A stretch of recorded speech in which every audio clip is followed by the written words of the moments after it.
ಮಾಹಿತಿಯನ್ನು ಕೊಡೋದಕ್ಕೆ ನಮ್ಮ ಪೊಲಿಟಿಕಲ್ ರಿಪೋರ್ಟರ್ ಸುರೇಶ್ ಈಗ ಲೈವ್ನಲ್ಲಿ ಜಾಯ್ನ್ ಆಗಿದ್ದಾರೆ. ಸುರೇಶ್, ಲೋಕಸಭಾ ಚುನಾವಣೆಯ ಸಂದರ್ಭದಲ್ಲಿ KRP ಪಕ್ಷ ಬಿಜೆಪಿಯೊಂದಿಗೆ ವಿಲೀನ ಆಗ್ತಾ ಇರುವಂಥದ್ದು ಬಿಜೆಪಿ ಪಾಳ್ಯಕ್ಕೆ ಎಷ್ಟು ಪ್ಲಸ್ ಪಾಯಿಂಟ್ ಆಗುತ್ತೆ? ಜನಾರ್ದನ್ ರೆಡ್ಡಿ ಅವರು ಗರ್ವಾಪ್ಸಿ ಮಾಡ್ತಿರೋದ್ರ ಬಗ್ಗೆ ಮೊದಲು ಸುದ್ದಿಯನ್ನು ಬ್ರೇಕ್ ಮಾಡಿದೆ ರಿಪಬ್ಲಿಕನ್. ಓವರಾಲ್ ಆಗಿ ಇವತ್ತು ಏನೆಲ್ಲ ಆಯಿತು ಅದ್ರ ಬಗ್ಗೆ ಮಾಹಿತಿಯನ್ನು ಕೊಡ್ಬೋದಾ ಸುರೇಶ್?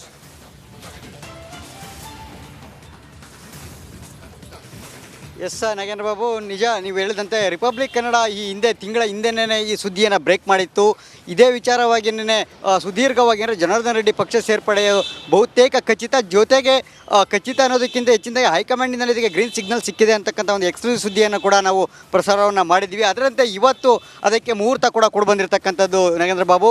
ಇವತ್ತು ಜನಾರ್ದನ್ ರೆಡ್ಡಿ ಅವರು ಘೋಷಣೆ ಮಾಡಿದಂತೆ ನಾಳೆ ಪಕ್ಷದ ರಾಜ್ಯ BJP ಕಚೇರಿಯಲ್ಲಿ ಜಗನ್ನಾಥ ಭವನದಲ್ಲಿ ನಾಳೆ ಅಧಿಕೃತವಾಗಿ ಮರಳಿ BJPಗೆ ಸೇರ್ಪಡೆ ಆಗ್ತಾ ಇರ್ತಕ್ಕಂಥ ಜನಾರ್ದನ್ ರೆಡ್ಡಿ ಅವರು ಈ ಬಗ್ಗೆ ಈಗಾಗಲೇ ಘೋಷಣೆಯನ್ನು ಕೂಡ ಮಾಡಿರ್ತಕ್ಕಂಥದ್ದು. ಇದಕ್ಕೂ ಮುನ್ನ ಪದಾಧಿಕಾರಿಗಳ ಜೊತೆ KRPP ಪದಾಧಿಕಾರಿಗಳ ಜೊತೆ ಸಭೆಯನ್ನು ನಡೆಸಿದರು. ಸುಮಾರು 1 ಗಂಟೆಗಳ ಕಾಲ ನಡೆದಂಥ ಸಭೆಯಲ್ಲಿ ತಮ್ಮ ರಾಜಕೀಯ ಜೀವನದ ಏಳು ಬೀಳುಗಳ ಬಗ್ಗೆ ಸುದೀರ್ಘವಾಗಿ ಪದಾಧಿಕಾರಿಗಳ ಜೊತೆ ಚರ್ಚೆಯನ್ನು ನಡೆಸಿದ್ದಾರೆ. ತಮ್ಮ ಭಾವುಕತೆಯಿಂದ ಯಾವ ರೀತಿಯಾಗಿ ಪಕ್ಷ ಕಟ್ಟಬೇಕಾಗಿ ಬಂತು, ಈಗ ಯಾವ ರೀತಿಯಾಗಿ ನಾನಿವತ್ತು ಪಕ್ಷವನ್ನು ವಿಲೀನ ಮಾಡಬೇಕಾದ ಪರಿಸ್ಥಿತಿ ಬಂದಿದೆ ಅಂತಕ್ಕಂಥದ್ದು ಎಲ್ಲವನ್ನೂ ಹೇಳ್ತಾ ಬರ್ತಾರೆ. ಕೊನೆಯದಾಗಿ ಕಾರ್ಯಕರ್ತರಿಗೆ ಮತ್ತು KRPP ಪದಾಧಿಕಾರಿಗಳಿಗೆ ಒಂದು ಮಾತನ್ನು ಹೇಳ್ತಾರೆ. ನರೇಂದ್ರ ಮೋದಿ ಅವರನ್ನ ಮತ್ತೆ ಪ್ರಧಾನಿಯನ್ನಾಗಿ ಮಾಡಲೇಬೇಕಾಗಿದೆ ನಾವು.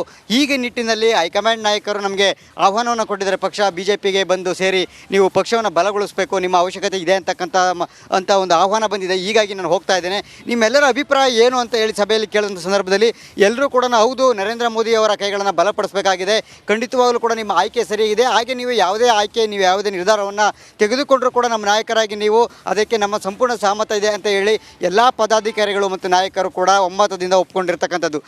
ಇದೆಲ್ಲ ಆದ ನಂತರ ಈ ಬಂದು ಮಾಧ್ಯಮಗಳಿಗೆ ಒಂದು ಪ್ರತಿಕ್ರಿಯೆಯನ್ನು ಕೊಟ್ಟಿರ್ತಕ್ಕಂಥ ನಾಗೇಂದ್ರ ಬಾಬು, ನಾಳೆ ಅಧಿಕೃತವಾಗಿ ನಾಳೆ ರಾಧಾ ಮೋಹನ್ ದಾಸ್ ಏನಿದ್ದಾರೆ ಅಗರ್ವಾಲ್, ಹಾಗೇನೇ BJP ರಾಜ್ಯಾಧ್ಯಕ್ಷ ವಿಜಯೇಂದ್ರ ಸೇರಿದಂತೆ ಪ್ರಮುಖ ನಾಯಕರ ನೇತೃತ್ವದಲ್ಲಿ ನಾಳೆ ಪಕ್ಷಕ್ಕೆ ಸೇರ್ಪಡೆ ಆಗ್ತಾ ಇದ್ದಾರೆ. ಸೊ ಜನಾರ್ದನ್ ರೆಡ್ಡಿ ಅವರು BJPಗೆ ಸೇರ್ತಿದ್ದಂತೆ BJPಗೆ ನಿಜಕ್ಕೂ ಕೂಡ ಹೇಳಬೇಕು ಅಂತಂದರೆ ಏನು ಈ ಒಂದು ಕಲ್ಯಾಣ ಕರ್ನಾಟಕ ಭಾಗ ಇತ್ತು, ಆ ಭಾಗದಲ್ಲಿ ಪಕ್ಷ ಸಂಘಟನೆಗೆ ನಿಜಕ್ಕೂ ಕೂಡ ಆನೆ ಬಲ ಬಂದಿರತಕ್ಕಂಥದ್ದು ಸುಳ್ಳಲ್ಲ.